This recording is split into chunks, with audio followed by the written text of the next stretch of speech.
Welcome to another episode of Spill in the Ville with your host, the big fella, the one and only Terence Jennings. Don't you never forget it. Big old deal. Big old deal here at Spill in the Ville. And my AKA, whoa, AKA is treetop? Treetop? treetop. Yeah. Treetop. I can't get into the treetop moniker, okay? Oh, That's okay, not okay, that's a okay. little bit. Hey man, shout out all my treetopianites, all my treetopolins, and my treetopolettes. Okay. All of you are welcome. We're gonna start a sector called the treetop division, man. All right. Everybody, if you want to join the treetop division, treetop mob, treetop gang. This is not a gang, okay? This is not a gang. This is not anything. This is strictly for sports and entertainment purposes only. It's Okay. culture. It's a culture, man. It's a culture. But man, get in there. I got my co-host slash producer, Big Balake, Blake McCauley in the building. Don't you never forget it. The biggest, man. The biggest. Let's go. I hope Yes. everybody had a blessed Easter weekend. It was a great weekend, a lot going on. Transfer portal officially opens today, so chaos is going to be going. Chaos is happening right now as this Man. episode's released. People's flying all over the place, and Yeah. we had people leave this weekend. We got a new assistant coach, and of course, Mm. we got Chris Smith on the show today, baby. We got Chris Smith, man, my brother, man. Chris, he came on. I want to say I think my sophomore year, and I think he had a red shirt. He had a red shirt, or he had to sit out that year. But he just, man, wonderful guy. Just him being the younger brother of a great NBA player, a champion, to say the least. His journey, just what he's gone through, just professionally, from here making to the Final Four at the University of Louisville, playing with those guys, playing under Rick Pitino, and also transfer his game to play for the New York Knicks and playing in the NBA for that amount of time. So we got into a lot of stuff, man. It was a great conversation, and I think the people would be very excited to hear from him because it's been a while, and yeah, man, it was really great to have him. Yeah, it was definitely great to have him on the show, and he killed it on the court, and he's killing it business wise too. People will hear Yeah. about that, but Chris is living Mhm. the dream right now. That's for sure. Yeah, he's living a life, man. But I'm not gonna lie, man. His life's always been pretty. Seems like it's been pretty excellent, man. Yo, hey, since he stepped on campus, he was doing it up, man. But he worked hard, and you know, I don't think a lot of that stuff. He never walked around like he was just that guy. He just worked. He wanted to prove himself. But hey, man, it's always kind of nice when you got a couple meal in the bank or something. Not count your pockets, Chris. I don't know what you got. I'm just saying, your brother he was doing it up. Everybody, Nah, yeah. I mean, one of the greatest highlight reels, especially, yeah, probably when he was getting in the because I remember those 2Ks back then. I was yeah, annihilating people with yeah. Carmelo, JR, and Steve Novak, baby. Put Steve Novak in Novak. the corner. He's not Oh man. trying 2K. Cash money all day, man. Hey, I'm telling you, man, hey, exceptional player, man. I used to like I said I used to play with JR too. He's athletic and he can shoot too. So that's just like and he'll play some defense. He'll sit down, play some defense for you. So I mean, just exceptional player to watch, play with LeBron, played championships. He's just great. But Chris, definitely one of my favorite players to play with because he always try to pass me the ball. We got a few highlights out there. Go on YouTube, check it Oh, out. hey, that he's got you. I think I'm gonna say from a fan's perspective, probably your best poster at For West sure. Virginia, where PK, Yeah. Chris, Yeah. back to you, and just wham. Oh yeah. We seen that coming, but they know what's up. They know when I'm running the floor, you gotta give me the ball, bro. I'm gonna punch it. I'm putting everybody.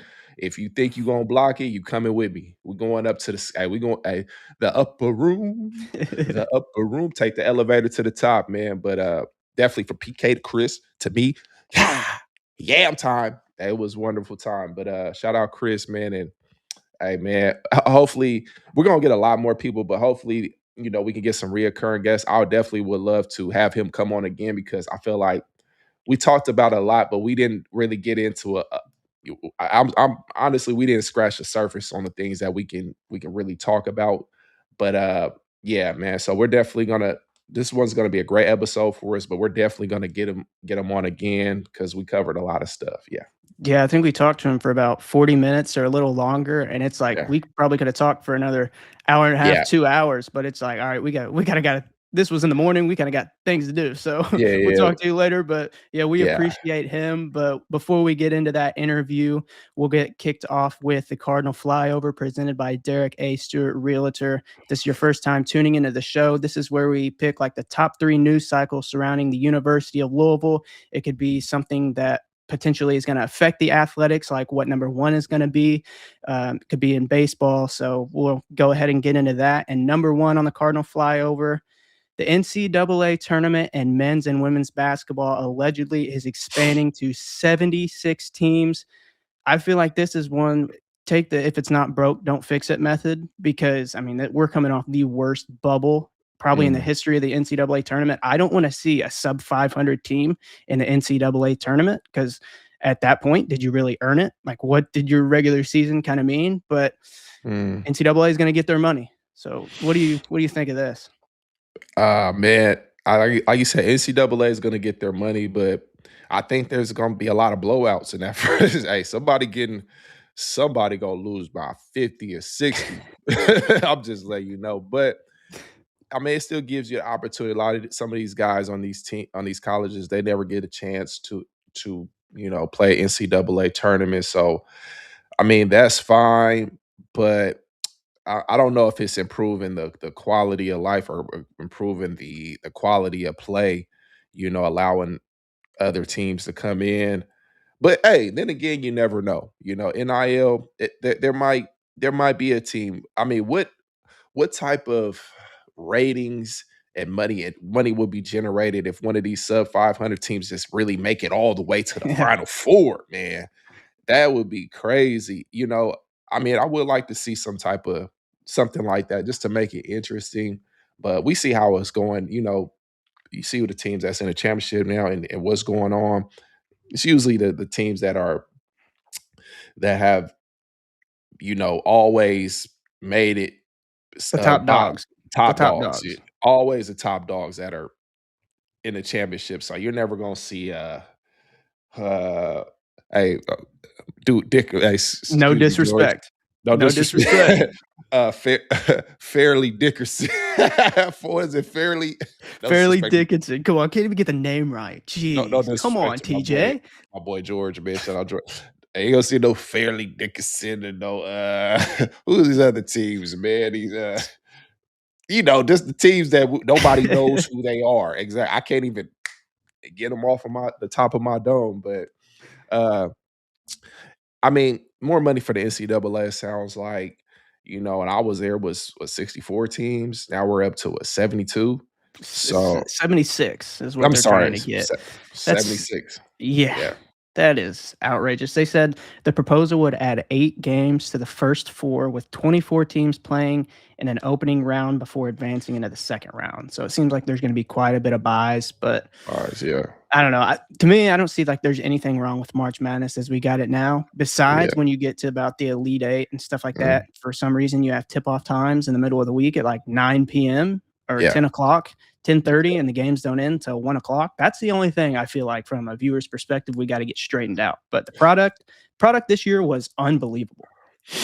The school that Steph Curry Davis in. Davidson, So yeah, that would be something that would be all right. This is cool. If a team like that, they had another Curry that like, man, who is this kid? Who is this guy? And he just ends up leading them all the way to Sweet 16, even the Sweet 16 from, one of those teams to yeah.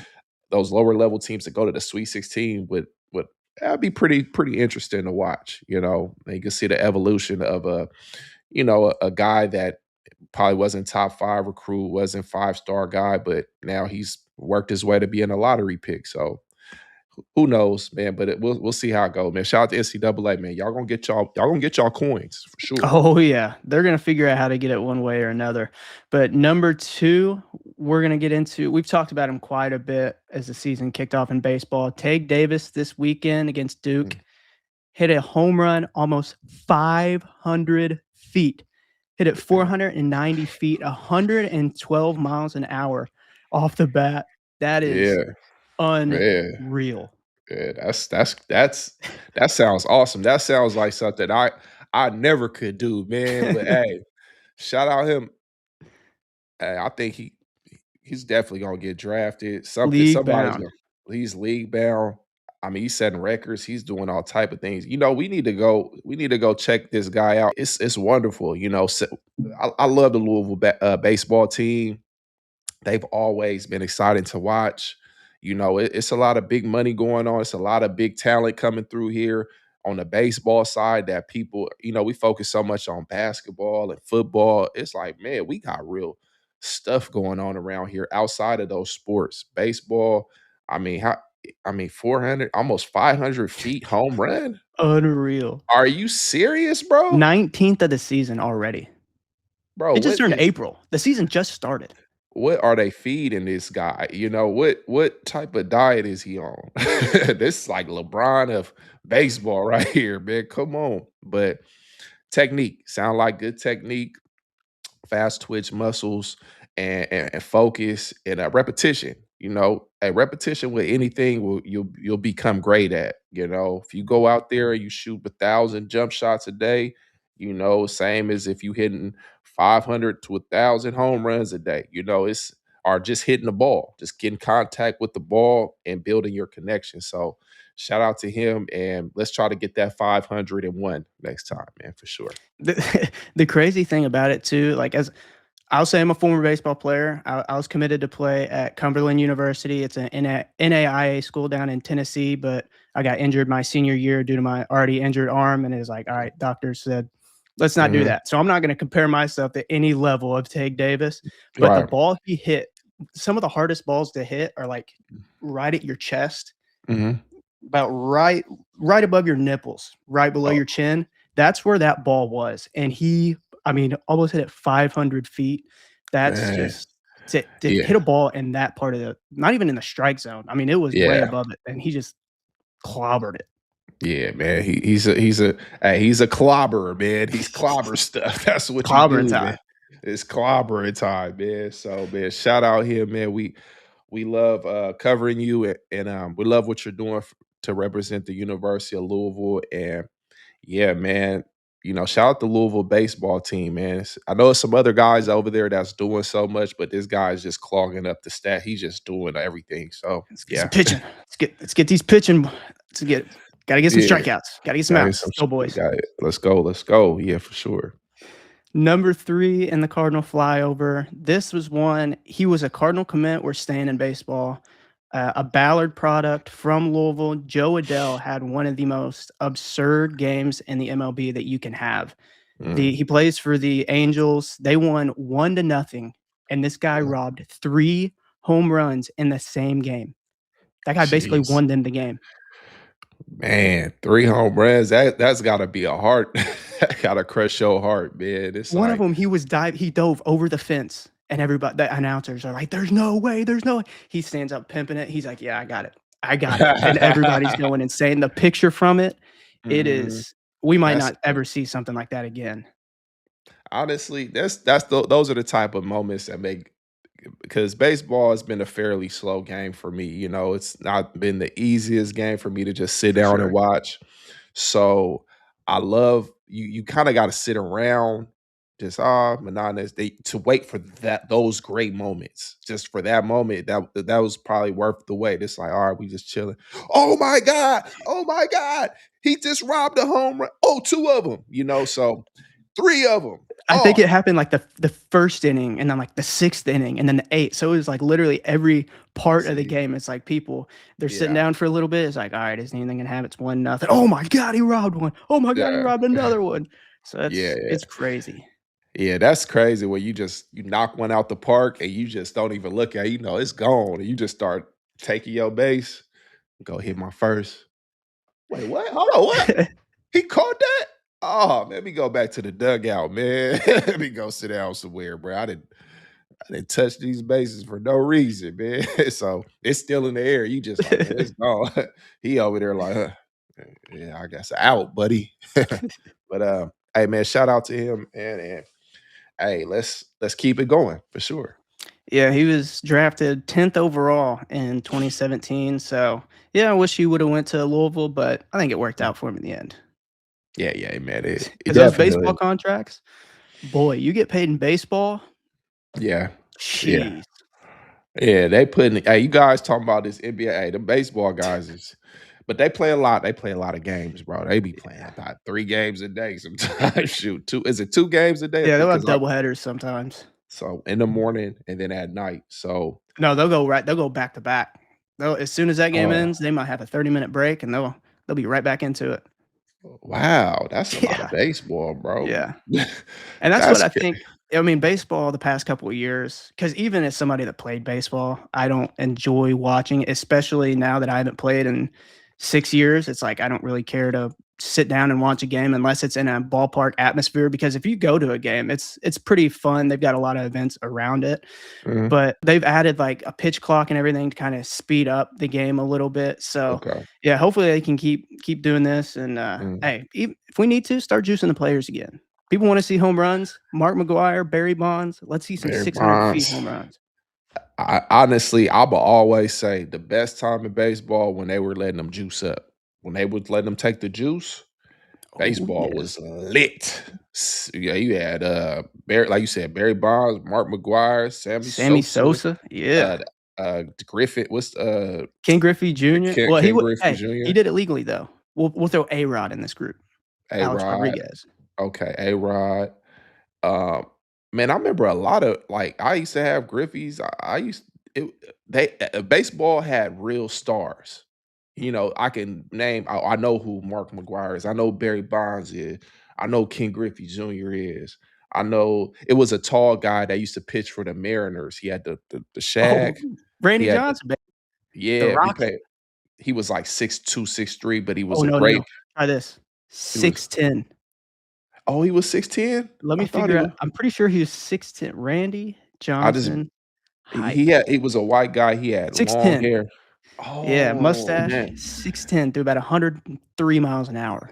Sorry, my bad, I disrespected y'all. I was a kid when I was watching you, so Yeah. I just knew you was tall. I was tall, and I'm like, "Man, it's a tall person playing baseball," so it kinda made me think I can get out there. I had to quickly find out that wasn't the sport for me. And I wanted to be a pitcher, but I didn't have a great fastball, but man, I used to I know the players, man, and they need to get back to the marketing of baseball because the hats, the apparel, baseball Oh, apparel, yeah. top Top tier. yeah. Nothing. Football, but any the next I would say out of baseball, top apparel, then you got soccer. I like soccer, hockey, then you got basketball, football. Just as far as apparel, but baseball, man, hey, y'all got everything sold up as far as the arena, the park atmosphere, the apparel, the fall. It's just y'all need to speed the games up. Y'all got to get more stars, bring the juice back. Peptides are healthy. If we can get some healthy Yeah. peptides, I mean, they're like, come on, get them healthy. Man, bring the juice back. Get you some LeBron type baseball player. Somebody just I just hit the ball all day There long. is a guy, his name is Giancarlo Stanton, plays for the Yankees. He's so Yeah, big. The problem is he can only swing a bat. He can't even open a bag of chips. Like his elbows are yeah. so mushy. He's so strong. He can't even open a bag of chips. Like, Okay, okay. Yeah, man. I gotta wait. I know Juan Soto. I know about oh yeah, Juan yeah. Soto. I know about some. I know a few guys out there, man. But um, I'm Nothing like starting to the get. early 2000s. I'm sorry, bro, man. Home run derby on a video game. I used to play home run derby, MLB. Y'all don't have them like y'all used to, man. It's not like it used to. But shout out baseball, man. It's a wonderful game, man. All right. After this quick commercial break, we'll talk about the new assistant coach, Sean Dixon, that Pat Kelsey has hired to the staff. And we'll also touch on Mo Camara entering the transfer portal after redshirting his freshman season. So we'll catch you guys after this break. With over 300 homes sold in the last 5 years, Derek A. Stewart is a trusted expert. Whether you're buying or selling, Derek gets results. Guys, you gotta take a look at this bathroom. Oh man, I definitely gotta check this. Look, Blake, even TJ can fit in the shower. Big shower for a big guy. Contact him today and experience the difference. Okay, Derek, I love everything that I've seen so far. There's only one thing that's missing. Where's the basketball goal at? Come on, TJ. You know I'll take care of you. Derek, I think you just need to stick to selling houses. Big wins equals big moves. If you're looking to buy or sell in Louisville, you already know. When you're ready to buy or sell, you know the person to call. Derek A. Stewart. Derek Sells Louisville. Couple things before we dive into this interview with Chris. Number one, Sean Dixon is joining Pat Kelsey's staff. He's now the second defensive-minded coach that Pat Kelsey has went out and hired this offseason. He's said to really specialize in guard and wing development as well. So what are your takeaways from this hire? First, I just want to say, welcome Sean Dixon to, University of Louisville staff. And yeah, it looks like he's just going to give us, some great new defensive looks, work on the player development side. And we're bringing in a lot of people just to lock in on our defensive strategy and our defensive techniques and defensive looks. So we're going to be really defensive minded, it looks like.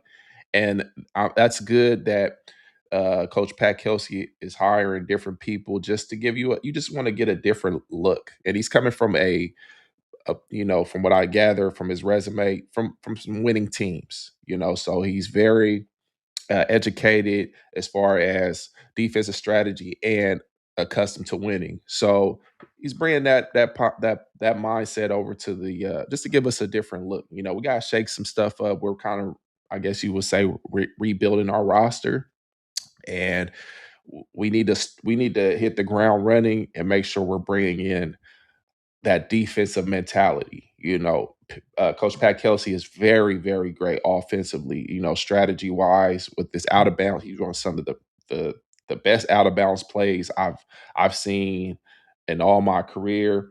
His offensive schemes are great, but he just needs some guys over there on the other side to mix all that together. Bring that defense, mix with that offense, and we're gonna have a great team to move forward with. So welcome. It seems like he's somebody too that he's going to be able to get in like through practices. He's going to say, all right, you don't understand, I'm going to show you. Because he's still, I think he graduated college in like 2007. The guy doesn't even look like he's 30 years old yet. So, I mean, he looks like Yeah. he'll get in the mud with everybody.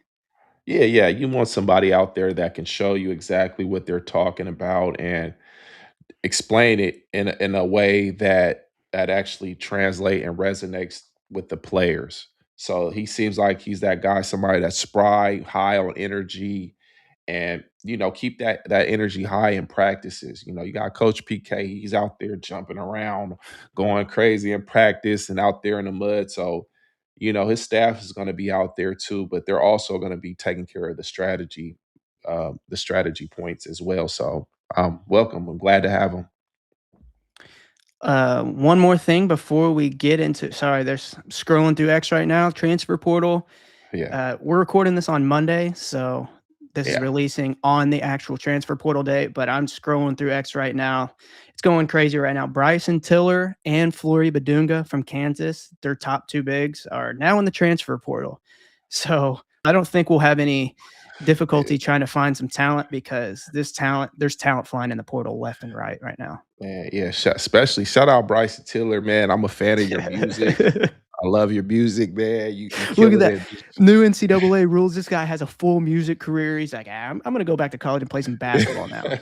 He's playing basketball. He's all over the music charts. Don't hey, shout out Bryson Tiller. The singer is from Louisville. He's from Louisville. Yep. Born and raised, but this is a different Bryson Tiller that we're speaking on. But yeah, man, the portal is going crazy. It's a lot of things moving and shaking out there, man. So just keep your eye on it, man. Some crazy stuff gonna be happening. Oh, I want to drop in one thing though.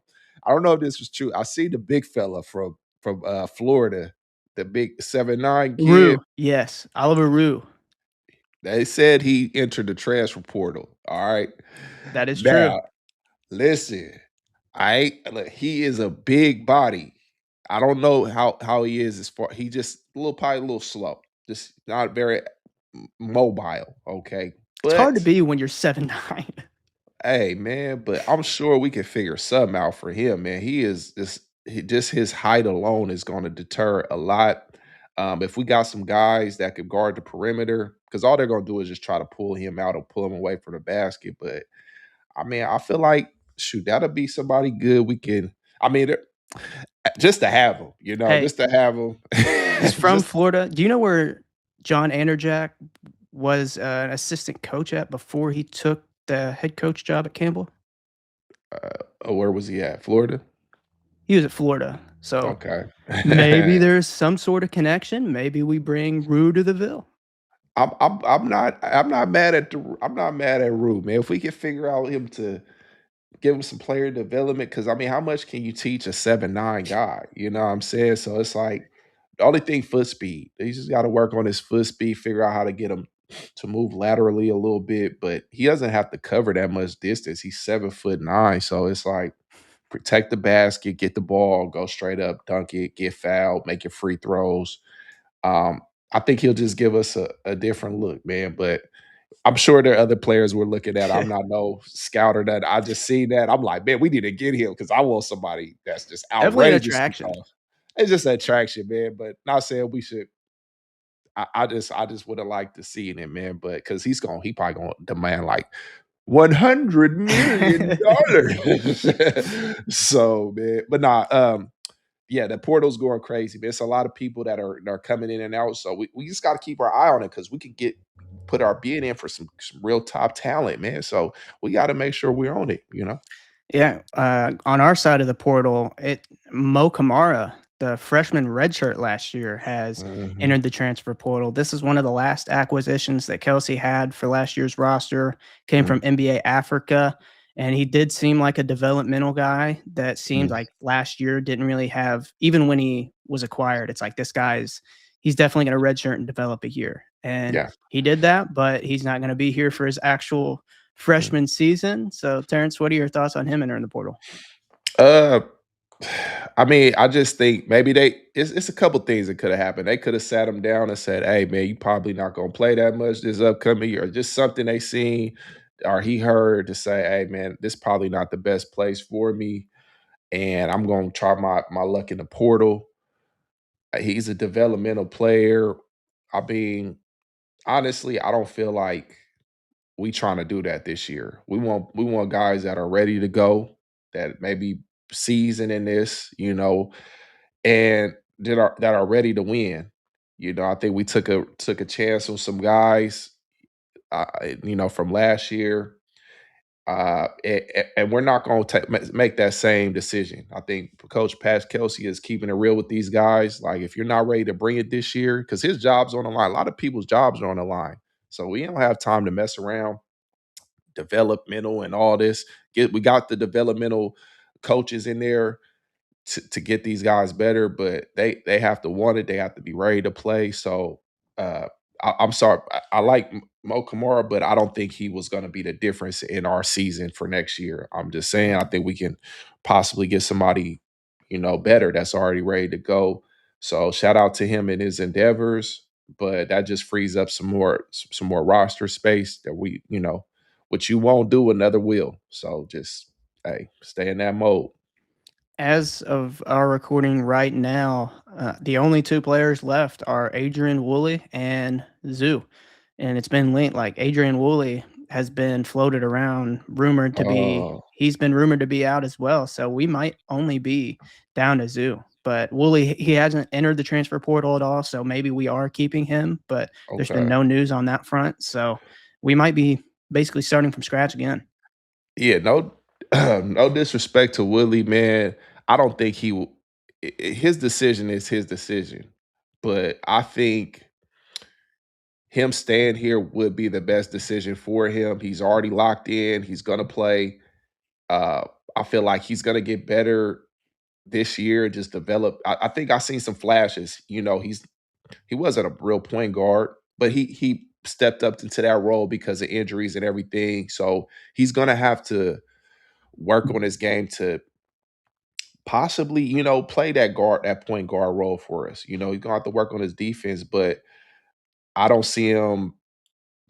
Like I said, I think he's on the best stage possible for him. But his career is his career. Maybe we get a pure point guard and he can play that two guard position. But honestly, if he does enter the portal, I'm not mad at it. But I just want to. If he comes back, I just want to work on his defense. He's too big. Pause. Too big, athletic to not be our best defensive player. That's the only thing I feel like he needs to really work on is guarding and maybe his shots will start. His shots will fall. I think he's a good shooter. I'm not mad. It's just confidence and repetition. So I'm not worried about that. His penetration, everything he does offensively for me is fine, and he should continue to get better. But that defense has to come up. If your defense ain't coming up, please get in the portal ASAP. That's all I gotta say. One thing that came out, Joe Tipton of On3 Sports has it's behind a paywall, so I'm just looking at the retweets and stuff of people saying who it is.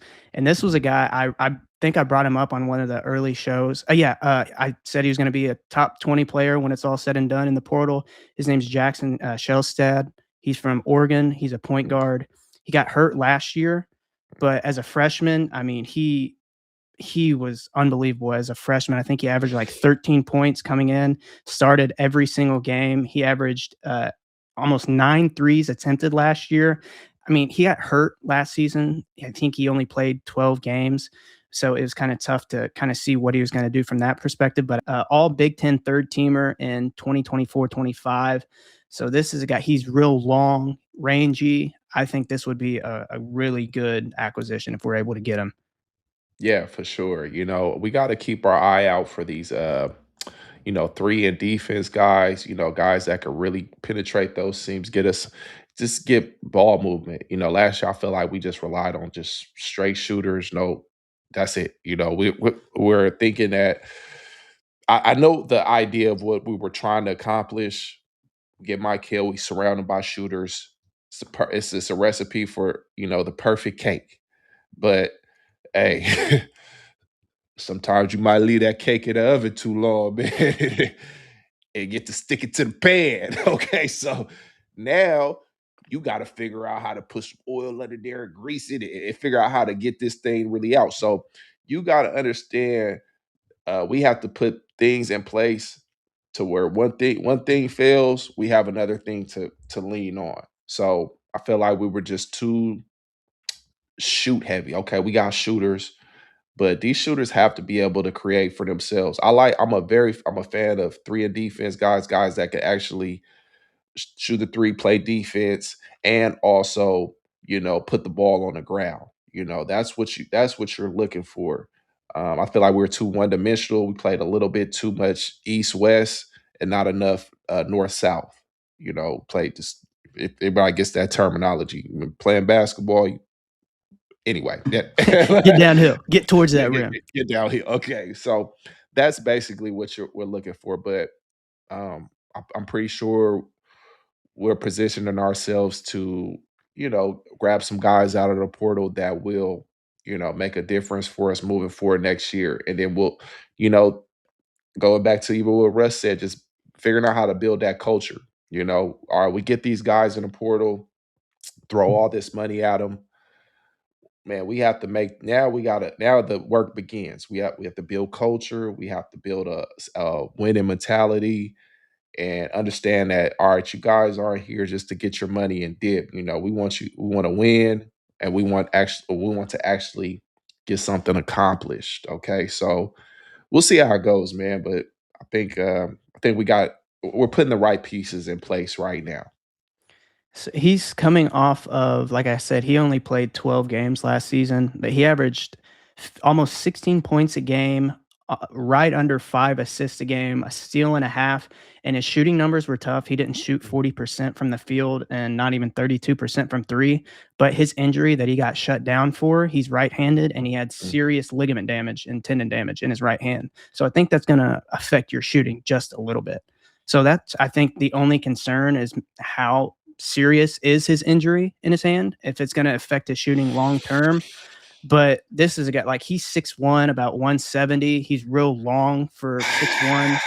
But this Hey, is it's a tough chance, but I think if somebody gets him and takes a chance, if he's healthy, he's a really good player. Look, I'm just saying, we know what the injuries and It's us tough. don't mix. Okay. If they talking about, oh, my hand hurt, my back, my neck, my ribs, man, we need to put them through a gauntlet before we offer them any money. I'm putting you through I'm putting you through so many tests. I'm about to test that hand. You're gonna shoot 1,000 shots today. Doing And 1,000 high fives. How strong is that I'm hand? high fives, man. I want to see you slap the backboard 500 times, okay? Because we get to this season, I don't want to hear nothing. You guys knew about my ligaments. You knew my ligaments in my head weren't working correctly. What's the problem? Look, hey, that's on us. We go out there, we get a guy, we know he has pre-existing injuries, and then those pre-existing injuries flare up during the middle of the season. That's not that man's fault. That is not that man's fault. We knew what we were signing. We knew what we were getting into. That's on us. And we have to deal with that, So we got to make sure we protect ourselves and figure out, all right, get the proper physicals. Make sure these guys going through the proper physicals. Put your knees hurt. All right, we got a couple knee exercises we need you to go through. If we see any type of just like they do at DUI tests. Any type of testing that they be doing, we just need to do that, man, because I feel like, that was I think we just traumatized from the injuries and going on, man. I don't want to hear no injury about nobody. I'm sorry. I'm injuried out. I'm injuried out, man. Y'all got to figure it out. All right, that's everything that we've got before this Chris interview. We appreciate everybody for joining us in this part. Thank you to 35KY Sports, Unrivaled, Best Way, Wing Station, and Derek A. Stewart Realtor. Terrence, our sponsors. I mean, people really want to hear how great our sponsors are. Guess what? Unrivaled, they're voted the #1 car wash in Kentucky. Is that a surprise? Okay. Nope. Is that a surprise to us? Zero. Yeah, man. Best Way, Best Way. They've got. I don't want to spoil anything. They've got some big things coming up. I don't think they've posted anything about it, so I'm not going to be the one to spoil it. Wing Station. They just signed an NIL deal with Josh Lindsay, one of the best players in the entire state, representing Louisville at St. X. So I mean, pretty big deal there. And then, like you said last episode, Derek A. Stewart's selling houses like it's hotcakes. I mean, man, Derek A is going crazy right now. Every 2 seconds, he got somebody.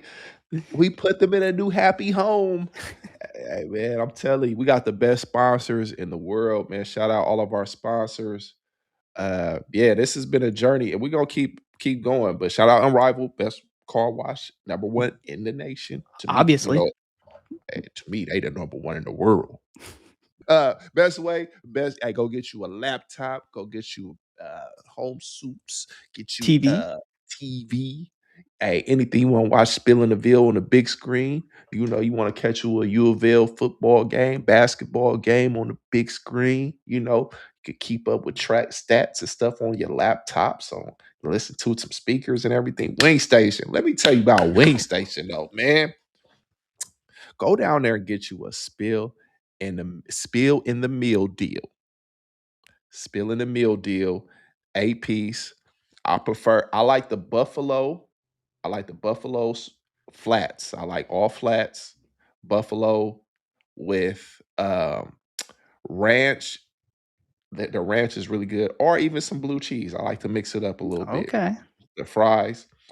Hey, man. And if you really want to take it to the next level, get you some lemon pepper sprinkles on the side. You want to sprinkle a little drizzle. You can get some drizzle on there. Get you some little lemon pepper drizzle.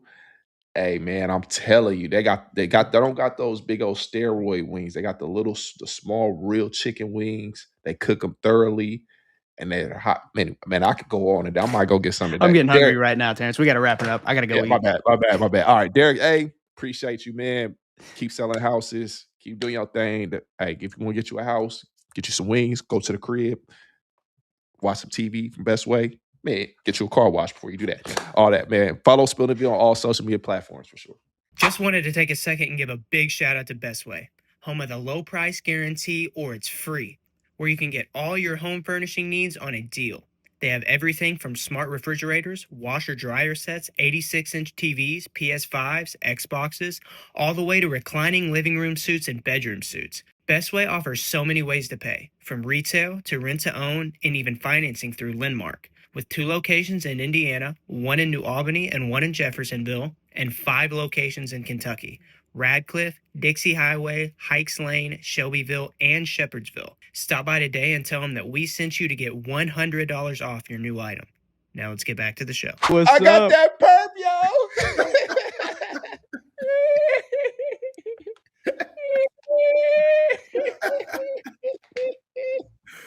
Yo, what's the deal, man? See Smitty, man, in the building, man. What's going on, man?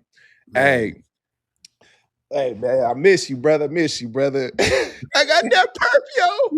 I bet. I bet. I bet.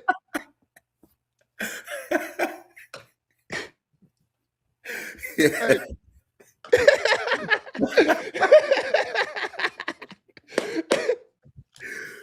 Bro.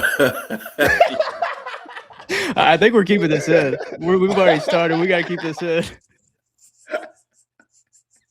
That's how it is, man. Hey, listen. The ones who know will understand. Hey, we know. Hey, whoever know, they know what's going on. But let's get to the show, man. All right, we had to get that up. That's my boy. All right.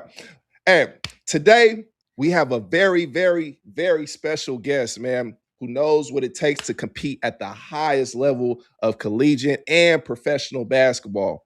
He's made his mark with the Louisville Cardinals. He's brought toughness, leadership, and a sharp shooter's touch from beyond the arc. After transferring and elevating his game, he became a key contributor under the legendary coach Rick Pitino and helped compete in a defined competitive era of Louisville basketball. From there, he went on to achieve reaching his dreams of the NBA and playing with the New York Knicks and continuing his journey overseas professionally, proving that his game would translate overseas and on the global stage. Please welcome my brother, my friend, my teammate, Chris Mother effing Smith. Burr, burr, burr, burr. Yeah, man. Appreciate y'all, man. Yes, Appreciate sir. y'all Yes, having sir. me. Man, what's Appreciate going you on? joining the show. Yes, sir. No problem, man. It's been a while, TJ, that's my brother right there. Yeah. We had our little stint in the G League. Yeah. The Ville where it started. Mhm. Just so much history right here. Yeah. I remember Chris, man, when he first got on campus, he couldn't play the first year he came. So he was just practicing with us, going around the team and cracking jokes, man. We would just crack jokes all day long. But one thing I'll say about very humble guy, you would expect him to be, super cocky, just him coming from just such a pristine basketball background, NBA playing, his brother NBA champion, but he came in and worked his way. He wasn't expecting any handouts. He came in, worked hard, and he's always just been an upstanding guy on and off the court, always about the team, always about winning. So, yeah, man, that's my boy. And I see, Chris, don't get it twisted. Chris, he'll put you in the blender too, man. You got to watch it, man. He'll put you in a real blender too, man. That's my dude. But we're going to get into all of that. We're going to get in we ain't going to keep you too long, Chris. We just going to kind of get into, your journey a little bit and everything that you've been going through and what you're currently doing right now, with the, what's the basketball league again? It's the league that you're in, that you're doing. So it's a new league, the 94 by 50 league. 94 by 50. It's 8 teams. Each team has ownership in the league. Next year, the league will have 16 teams. We translated from the TBL. A lot of teams left. And, we just created our own league, and try to build on a different platform. Okay. Oh, yeah, go ahead. So TJ kind of mentioned you coming from transferring in from Manhattan, and I saw Coach Pitino, like your senior year. He's like, I thought we were just getting a free player. I never watched Chris play a day in my life. I recruited JR. It's like I had no idea what we were getting. How much did your relationship change with him from when you got onto campus to the Final Four year? Me and Coach P, we had our ups and downs at the same time too, though. Like we had butted all the time. From the first day I walked on campus, I think I was in the gym with Samardo, and Coach P had just got back from vacation. He looked over the balcony. He thought I was a manager. and then Bass told him, like, he's like, yeah, I got Chris Smith down there, our new player. He's transferring. He's like, oh shit, Mass. I thought the guy was a walk-on. I mean, not a walk-on, but a manager. He's like, he came down, he greeted me. And since that day, he kind of just told me straight up, like, look, man, I'm not putting up with no BS here. I heard a lot of good things about you, but I heard like you like to go out, you like to get after and get to it. I'm like, yeah, nobody told you a lie then. But the one thing I can guarantee you is I'm gonna come in and I'm gonna work. Yeah, and our relationship was built off of that work. For sure. You remember when you first met TJ, or at first times you guys kind of ran around? I honestly think the first night I met TJ was that Icebreaker. No, T? I think it was that Icebreaker. Man. Nah, that was like the first night I came in town because me and Buck came in at the same time. Okay. And I think we all went out that night. Okay. I remember the Icebreaker. Was you still in the Beamer? Was you in the Beamer then? No, the Beamer didn't even get there yet. I think the first night that I met you was I met up with Samardo and everybody, because I had got in late at night. I got in like 11.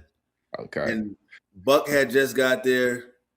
And I think I remember that. I remember. I dropped my stuff off and we went straight out. Man, we was turned up, man. Hey, listen, this was a time when the Ville was you had 4th Street Live going,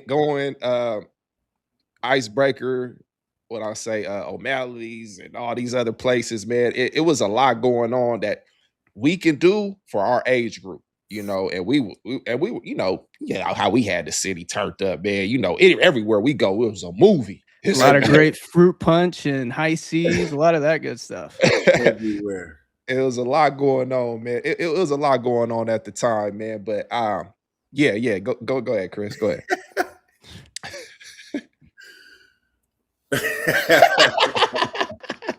But around that time, man, like when I got to the Ville, like I felt like I was in a league. Like the atmosphere, the people, it just had that NBA feel.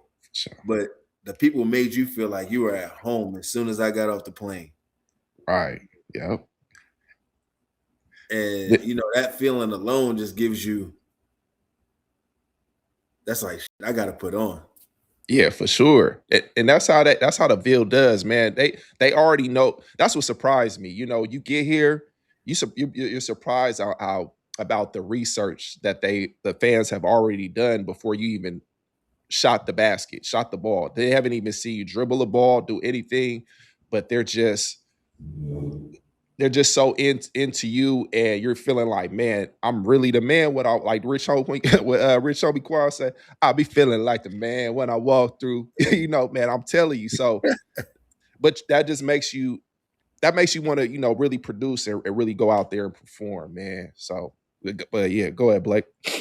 So obviously everybody knows your brother is J.R. Smith. Just how much did it help you having an older brother that had already been there, done that, like he's playing in the league? Like one thing you hear about pro athletes that have a dad that have been in the league or a brother, it's like you've seen the blueprint, so you kind of know how to follow it. Just how did that help you throughout your growth? I would say it helped me a lot but at the same time, there's a double-edged sword on that side, right? So, everybody expects me to be able to do what he did or was doing at the time, and I couldn't fit into my own body, if that makes sense, to a certain degree. Yeah. Because like TJ said, everybody, expected me to come in a certain way and be cocky and be this and be that. I think I was one of the, the furthest things from that. But from a basketball standpoint, you got to think about it. Okay, this guy is walking in the footsteps of behind a phenom who's 18th pick in the NBA draft, McDonald All-American, Jordan Brand All-American, Round Ball Classic All-American, you name it, All-American, right? 6'6", got all the genetics, jump shot, handle, highlight reel, insane, probably one of the best highlight reels that facts we've seen in the outside of maybe a Vince Carter or somebody like that, right? Yeah. Like I said, it's a double-edged sword. My abilities were my abilities. I did things to it, within my comfort zone and within what I was capable of. The one thing I can say is I don't think there was one person that outworked me as far as, achieving my goals. And I think TJ could attest to that. I spent numerous hours, whether it was before or after, at 6 a.m. I'm in the gym 4 times a day once I got to the Ville. So it was never I don't think it should have been questioned, but the fact of having a brother at that stature kind of goes back to the Bronny James type thing, right? Not saying that we're on the same level, but it goes to he's only there because his dad, right? So people thought that I was only at a certain level because my brother, and it happened to be the same team. Yeah. And I could see, kind of you have to deal with that. You got your Seth Curry, like you just said, Bronny, LeBron, so it's possible. Chris carved out his own path, but he wasn't going to be able to carve out his own path trying to be like JR, trying to live up to that, but you can play, like you said, play within yourself and do what you do best, especially when you get to the, professional level. It's about what you do the best within that realm. It's so, like I said, JR he was a different type of player, but at the same time, Coach P didn't care about who your brother was. You know what I'm saying? It's like, who is, I don't care about him. Like, who are you, Chris Smith? You got to earn your spot. You got to come in here, work.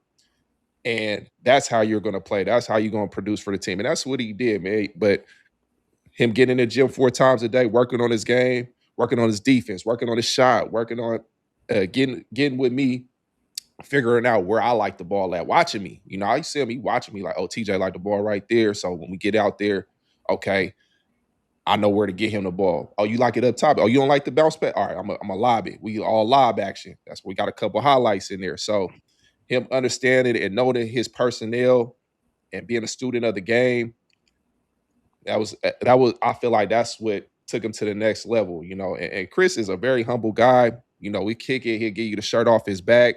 And like Coach P said, he liked to party, man. He liked a little party out there, man. But we used to be safe, man. We used to just do it the right way, man. No, we still get our work in, but we kicking it. I'm telling you. You got to be some college kid. You got to be a college kid, not just college athlete. You got to be a college kid. I think we were the ultimate college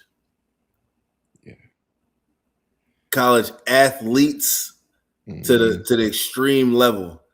Like we did everything we did was to the extreme. There was no in between. Like if we were kicking it, we were kicking it. If we was hooping, we was hooping. Right. But we did all of that to say in a week span, we probably got 30 workouts in throughout the week. Right. But we also went to a party 7 days a week. I'm telling you, man, we turned up. We got individuals too. You know how them individual sessions used to be. I never forget I think it was the first. Smitty brought me to Sully's. Oh, Sully, see, he Right. reminded me about all the places. Okay. Smitty brought me to Sully's the day before. I think they set me up though, low key, because they were like, "Yeah, bro, we're just gonna go out. We're gonna have a couple drinks." Right before the first day, we working out with Coach G. This is the day we go to the track. We hit the individual. Then we go to the track. Bruh, I think I ran around the track maybe once or twice and everything came up. Yeah. Everything came up. Then Coach G said, I bet you won't do that again. Right. I bet you I won't either. Man, because Coach used to be Coach. He'll be out there, man. Like, hey, y'all got to make this time. You know, if you don't make a certain mile or something, you can't play. You can't play on this team, or or he gonna make sure you keep working until you get to that point, man. But hey, man, you work hard, play hard, man. So that's how I go. Chris, your first year was Chris Brickley was there when you were, wasn't he? Yep. My God. Do you remember that story? I remember he told a story a little while back of like Coach P sent him outside with like a Papa John sign because he just kept messing up or something. He's like, go outside. He made him hold like a Papa John sign or something like that. Did you remember any stories like that of just, I can't believe Coach P just sent this guy sending dudes outside to hold the sign, right? Because Papa John's was right next door. He was having dudes go outside and hold up signs while cars are driving by. He was trying to prove a point. Like if you was turning the ball over, take him outside. You standing outside looking stupid. Holding up a sign or waving the cars just on some cars driving. Is that Chris Smith holding a Papa John sign right there? Yep. That's what you can really see the players. Back in time where people they knew they could drive into these plays, and I actually get a look at Chris Smith or Terence with Earl Clark, and you're looking like, hold on, is that Chris Smith? Like, what's going on, man? So Coach Pete, he knew that too, so he'll put you on blast, but in unorthodox ways, you be like, I can't believe this man really just did that to me. So, man, we just put up with a lot of mental stuff. One thing that TJ brought up, we had Peyton Siva. Don't know why he agreed to do it, but he was our first ever interview once we kicked everything off about a year ago. And Terence brought up a story during that time about when JR came onto campus one time, and TJ had no idea what Peyton was capable of. And JR found out real quick. You remember? Were you there for that? You remember any of that? Did he bang on Swish? Yeah, he banged on. Well, I think Swish might have got him back. I think after that. I think he said the rest of that. He went crazy. Oh, yeah, that's right. Okay. All right. So we were hooping, and Swish was taking it kind of, he was just kind of taking it easy, Peyton wasn't taking it easy, Peyton was like, he trying to get one, so he came off the one, Yaka. Got him. I just know when Swish came down, he scored the next 8 possessions in a row. He was not playing. He was straight league mode. Like, okay, all right, that's what we do. Step back. Yeah, step back. I'm like, God damn, get this man off the court. Then he took his shirt off, and when he started showing the tattoos, that's how you know it's a wrap. It's like that's how you know it's on. Yeah. And we got a couple of knockout games in too, man. He got that NBA ball. He's like, man, I don't want to play with this college ball. I want to play with this NBA ball, man. Throw this out there. And he gave us some work in that too, man. For the normal people, can you just describe the difference between an NBA ball and just a regular college ball? Because I'll pick up an NBA ball, and I was like, how do people shoot with this? It's like when you touch the NBA rock, you gotta know there's a reason why these guys are so good, right? Yeah. I think the ball is maybe like, and I'm gonna pause this because it's like a half inch bigger, right? A lot of pauses in the show. The ball is slick. Pause. Yeah. Compared to that Adidas ball we were using at the time, or a Baden or something like that.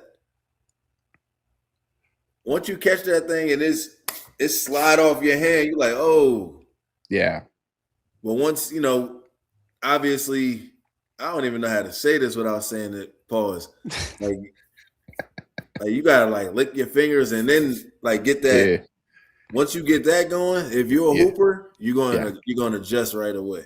But if not, that hoop session is just gonna be a bad session for you, or you're just gonna be passing the ball, getting some cardio in. For You're gonna sure, be man. passing, getting the cardio in, because that NBA ball is definitely slick, man. Yeah, you gotta be a real hooper to rock out with that. Yeah, for sure. So going back into your Louisville career, I know you're halfway responsible. You and PK helped TJ get, I'm gonna say it's his best highlight in a Louisville uniform when he dunked on White Boy from West Virginia. You kind of get that back one. Is there any big moments throughout your Louisville career, like highlights? I know you snapped it. I think you actually snapped the dude's ankles in West Virginia too. Is there any big moments that really stick out to you? That year with TJ, because we got to play together 1 year. Yeah. And the other year was my red shirt.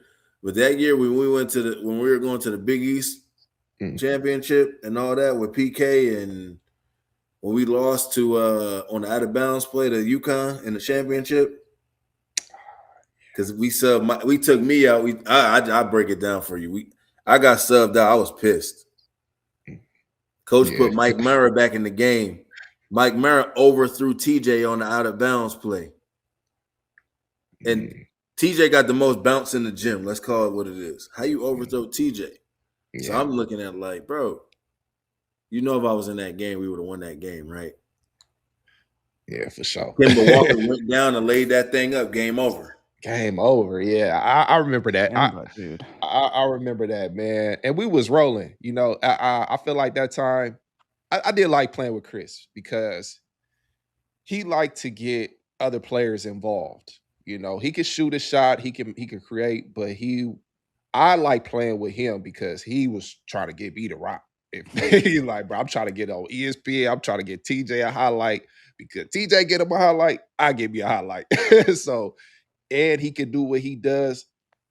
He do what he does, and his IQ is he has a great IQ, and understanding for the game. So, hey, man, it was a tough situation, but yeah, I mean that's how it went, man. But I don't know how you gonna overthrow me, man. Like, man, come on, bro. Buddies out here. But yeah, man, it is what it is. Shout out to Mike, man. That's still my guy, man. My boy Mike, man, for sure. Still my guy. Yeah.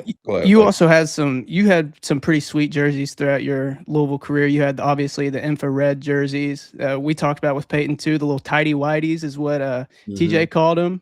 You remember what are you like your favorite uniforms? And when you had that whatever compression shirt, what are you like? What is this thing? I got to keep it 100. The only reason why I even thought about wearing that jersey was because of Peyton. Oh, Peyton was like, "Yo, if I'm going to wear it, you got to wear it too." I'm like, "You know what? Let's wear it then." We was out there looking like superheroes with those jerseys on. Yeah, them jerseys were wild. Wild, man, for sure. I still have mine here too. For real? Yeah. I still got it. That's tight. But man. my favorite jersey was that infrared jersey. Yeah. It wasn't nothing like that infrared. So people either hate it or love it. And I think it's gotten to the point where it's a nostalgia jersey now. It's like everybody at the time, they're like, what is this? And now everybody looks at it like I miss those jerseys. We need to bring something like that back. Those jerseys were special, man. We had a great run in those jerseys too. Great run. When it comes to the wings in the city, there's only one stop that always delivers. This is always our go-to spot in the city. Pull up to Wing Station. If you rocking with Spill In The Ville, we had to put our name on something special. Wing Station, flavor that speaks for itself. Grab the Spill in the Meal deal. Crispy wings, bold flavors, fresh every single time. I want to talk a little bit about that Final Four run that you guys had, your final season. You guys came in as a 4 seed, and it's like kind of the end of that regular season, you guys, it could have seemed like, dang, we could go into this tournament and it could just end right off rip. But you guys kind of turned the end of the season where it was kind of going downhill. You guys hit tournament time, go all the way to the Final Four and make a crazy run. What do you really remember from that entire run? We lost on senior night at the crib, senior night to South Florida. I never forget it. Coach P called after the game. This is how you guys want to be remembered, huh? You want to be remembered like this? You're not going to Portsmouth, son. You're not doing this, son. And there's another thing to add. I never forget we was in the locker room in Denver. He told me, "You built like Tarzan, but you play like Jane, son." You built like Tarzan, but you play like Jane. Yeah, with the pocketbook. Yeah, that boy And slick. that stuck with me from that day when we lost in that locker room to Morehead State and got upset to that following year when we were still a 4 seed, and I think we lost probably 4 or 5 games that season, right? And went on to the Final Four. We beat a bunch of tough teams in the Big East tournament to get that seed. But that Big East game in the championship was that game was elite. That was the elite game. They had, I think, Sean Kilpatrick. Cashmere Wright. And I went off that game too. I'm like, look, bro, we in the Garden, we at the crib. It's sold out. I gotta go crazy. And we all showed up that game. So I think we were smacking them from the beginning of the game. Yeah, going crazy.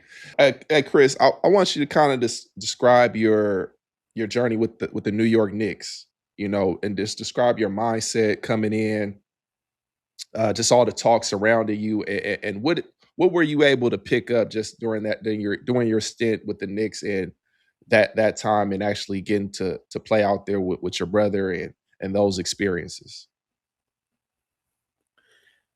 From the start of my first stint was, I would say, right after the Ville, because right after the Ville, I went straight to Houston, which I was in Houston, 90% of my summers.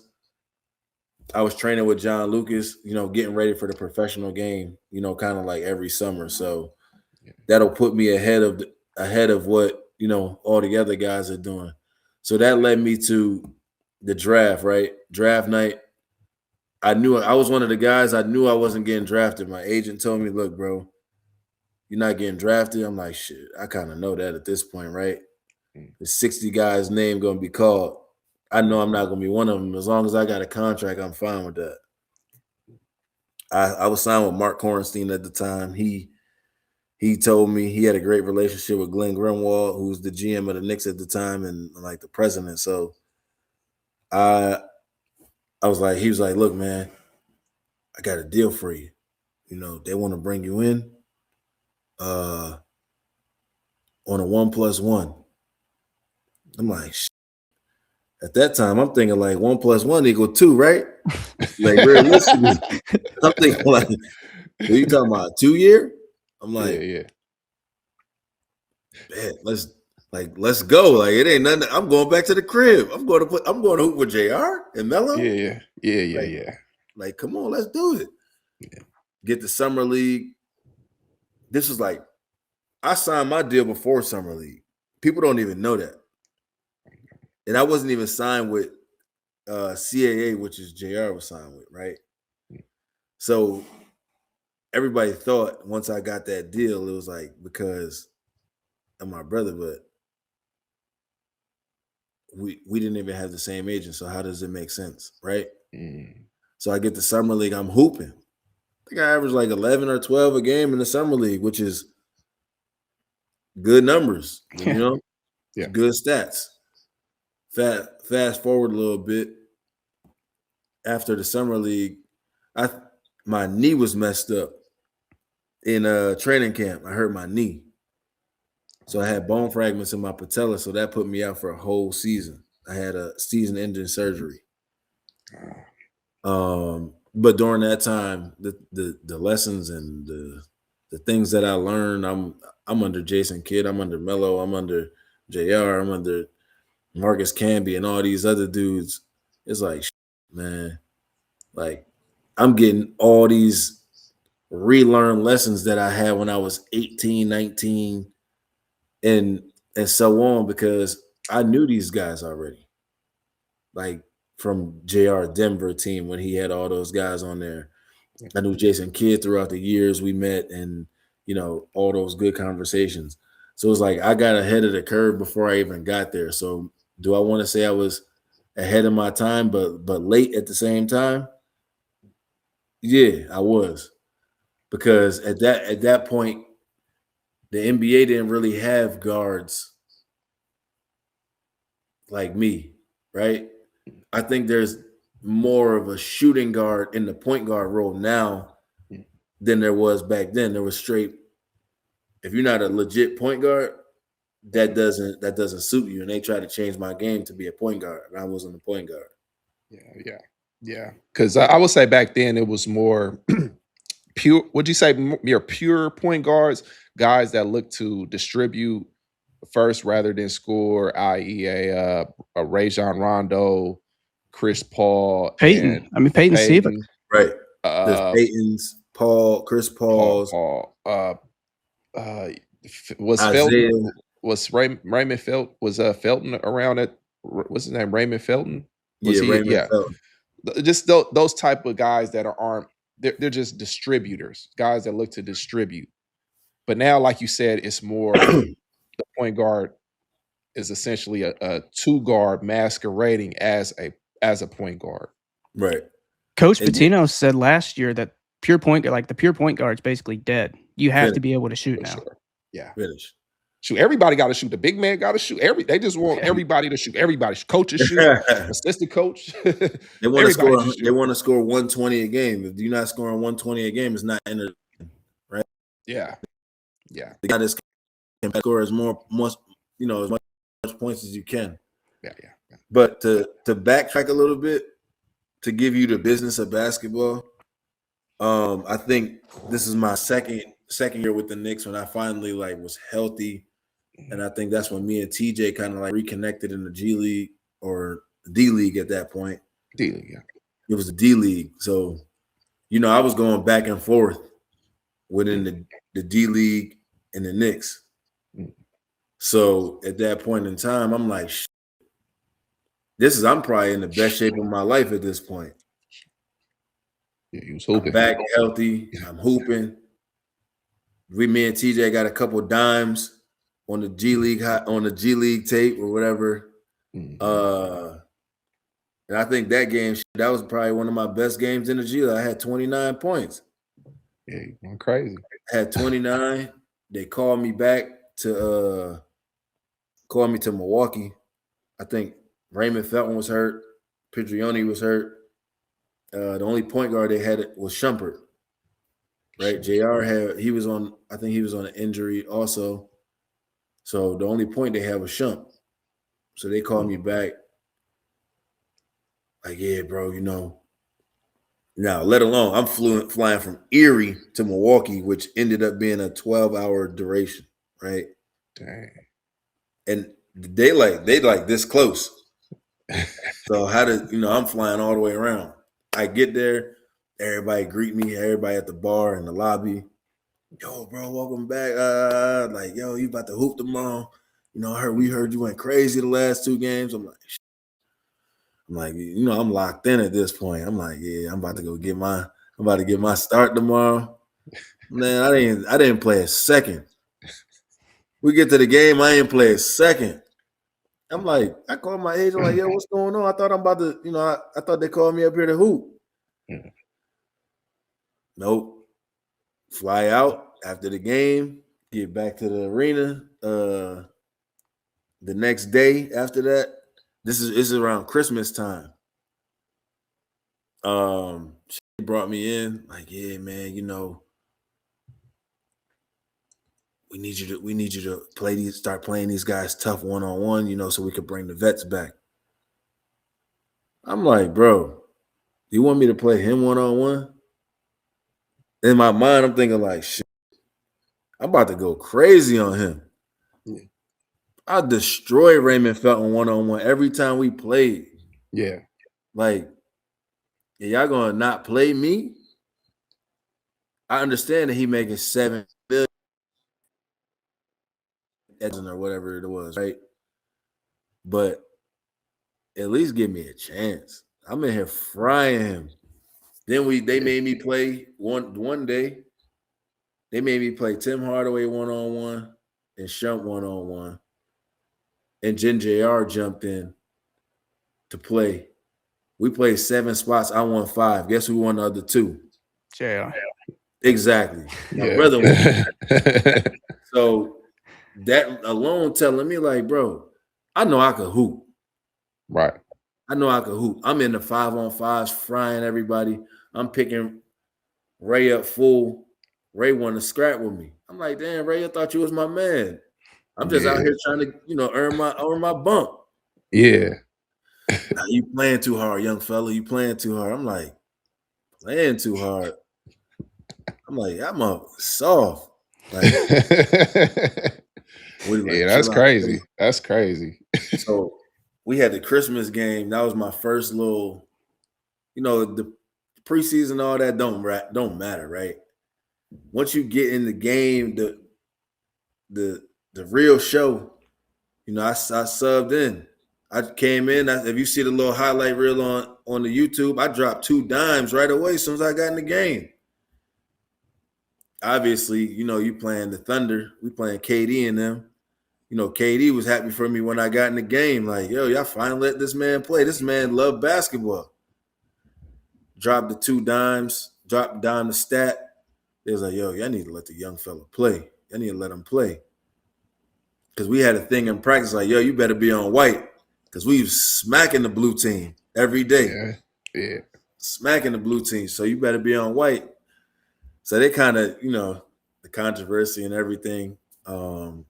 Next day, I'm on my way to the practice arena or whatever. I called my dad like, yo, I'm about to get cut today. I got a feeling. Like, I just feel it. Yeah. Like, I felt it in my gut. Like, yo, they about to wave me. I already know. I feel it. Me and Edon Raven on the way to the practice facility. I get a message come across my phone like on ESPN. Chris Smith waved. I'm like, yo. I'm like, nah, y'all playing. Call my agent. He's just like, look, man, you know, we're just gonna figure out another situation. You know, they want to sign you back to the G League or the D League. I keep saying G League. It was D League at the time, but once I went back down there, I just knew it was just bad energy down there. TJ could attest to that. Like it just wasn't the right fit for me, you know. Yeah. Me and the coach was bumping heads and all that. And, you know, everybody wanted to play, so it's a business. You know, a couple things happened. One thing led to another. I was mumbling under my breath. I said a couple words, and next thing I know, she was in the locker room after the game. We had Allen Houston on the phone, and that, you know, somebody, they told him what you said. I'm like, what? I bet. I got you. I know how that went. But, you know, that's just to say that's what I learned from the business of basketball. And, you know, I kind of take that to this day in all my teams that I played with probably it's been, 10 years since I was over there? 13 years. So these last 13 years as being a professional in the field, you know, I give the kids the free game and all this stuff to actually learn from my mistakes. And, you know, from a financial standpoint of the kids is making so much more money these days. If I'm a scout, I'm telling you, stay in school. Get that NIL bread. Yeah. Get the NIL money. I'm glad you mentioned that, because that's what I wanted to ask you about. That the NIL stuff. What do you feel about just versus our time? What do you see versus here? how much you think we would have made as hard as we was playing? Right. Nah, That's what I was saying. Like for me as a transferring from Manhattan College, right? yeah, Averaging I averaged 14.9 points a game. yeah. That's technically 15 if you We For round me, up. We round up. yeah, as a transfer at that point, I would have got 3 million. Yeah, about 3 million. Like Easy. 3-4 million. Easy. Right. So I'm thinking about it like, damn, I got 4 years of school. Yeah. That I got a chance to make $3-4 million a year. Man. I'm going to the league. I'm about to start me this business. I'm about to hang out. I'm about to hang out over here and get a couple more checks. Yeah. Like I had a phone call with a kid the other day. He's like, yeah, man, I want to go to the professionals. I want to go to the pros. You're a senior, but you got a 5th year of eligibility because you went to JUCO, right? Bro, you about to make it 1.5, 1.6 million. Yeah. And you might go to the league and make 10K or 20,000. You might not make 100,000. Exhibit 10, 50 bands. Yeah, exactly. Overseas for 70,000. Right. Unless you get lucky and get the Euro League off the rip or China off the rip, which is not likely, right? Right. So now I'm taking 100% discount. That's 95% to 100% discount. Yeah. No, I'm not doing that. I'm staying in college. Thank you. I need this money. Do you think it's changed the game? Like just changed maybe the integrity and the I would say just the competition of the game. You know, guys that are just more worried about a bag versus just the love of the game. Do you feel like it's changed in that sense? It definitely has, because we were hooping for a Pell check, right? Pell Grant. We was hooping for a Pell Grant. Other than that, we were just hooping because we love basketball. Mm-hmm. Yeah, education. They sold us on your education is getting paid for. You know, we had, like Chris said, Pell Grant, which I feel like mine was probably like $8K for the year. Yeah, I got 8,500. 8,500 for the whole year. You know what I'm saying? Then you got to figure it out from there. You know, we got food taken care of, transportation, all this stuff. Me and Jerry had a job where we worked. We did we were kind of like representatives for an oxygen company. I ain't gonna mention them because they ain't gave us no money. But yeah, it was a few dollars, like a regular job, maybe about 600. But that's 600 a week, 700 a week was everything to me and Jerry. A couple more things. Like he just kind of talked about the NIL aspect. Like, do you think in today's current basketball, there's something that just the kids just kind of forget that's a super important part of the game? Like it just seems to get overlooked. That it's like 10 years ago. It's like, how do you overlook this part? Yeah, the work. The kids don't put the work in. You're getting the money off God-given talent, but if you put the work in, you're going to keep getting that continuous bread. You know, a lot of the kids, you know, a lot of this money is handed to these guys, right? We got guys averaging, like I said, we got guys averaging 9-10 points a game, getting $1 million. $1 million. I'm looking at it like, bro, a guy that averaged 10 points a game won't be able to bring the ball up the court against me. Man, for real. Like literally, that 9 points, I'm turning that into 5, 4, maybe not even. You might not even score that game versus us. Like exactly. Yeah. That's the way I'm looking at it. Like, I think now the kids just don't put that work in. It's a different. What is this, Gen X? They call it. What they call this generation? Yeah, sounds right. Sounds right. Yeah, Gen X. Yeah, this generation, Gen X. All these kids don't work. Nobody works. Nobody work on their game. You got dudes not going to the gym. Yeah. You got and like I see Coach P talking about this all the time. Like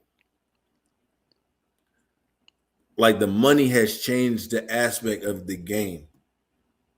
Like the money has definitely changed the aspect of the game. Why? Because you got players that are technically now it works in the player favor, right? Oh, you're not gonna play me? This is a 1-year deal. I'm a McDonald All-American. Okay, bet.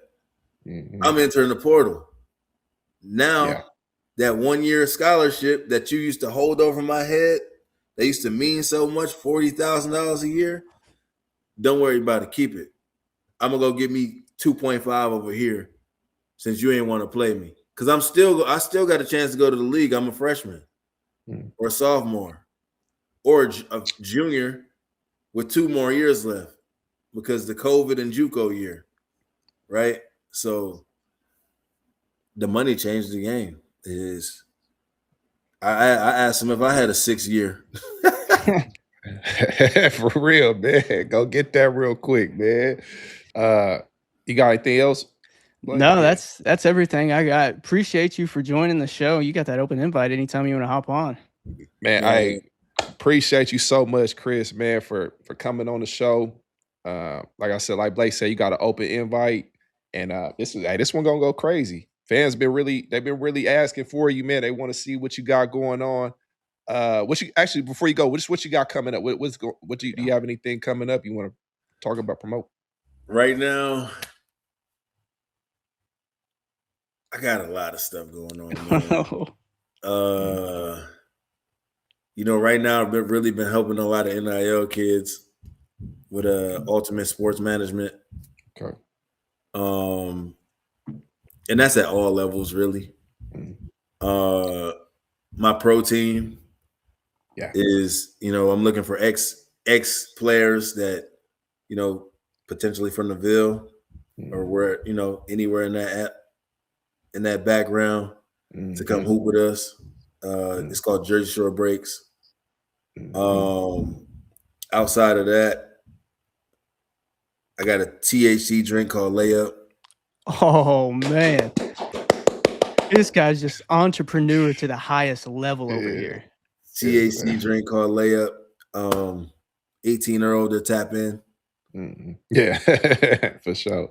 It's in all the supermarkets. I think it's in the Kroger's down there right now. And on a playing scale, that's where we at right now. That's kind of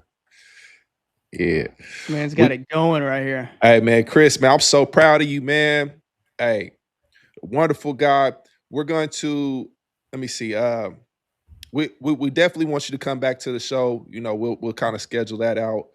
But like I said, we appreciate you coming on, my brother, my teammate, my guy, my party buddy. You know what I'm saying? My live partner, all that, man. Hey, we appreciate you coming on the show, Spill In The Ville, man. Make sure y'all tap in with everything my boy Chris Smith has going on. Make sure y'all go get the ATN over, check out that THC drink. Hey, me and him go talk about, man, I might have to come up there and do a tryout for the breaks, man. I got to get my knees together, you know what I'm saying? But I'm coming out there, man, and we gonna do a lot of stuff, man. But looking for a big.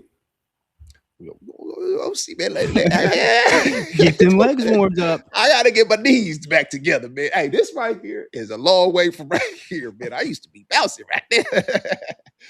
Hey, but I think, we only covered the surface of what we talked about today. We definitely want to have you on for a part 2 because there's some questions I still didn't get to, but I won't take up too much of your time. But hey, man, shout out Chris Smith, man. I appreciate you. And that's it. Yeah, that's it. Appreciate y'all, fellas. Appreciate you.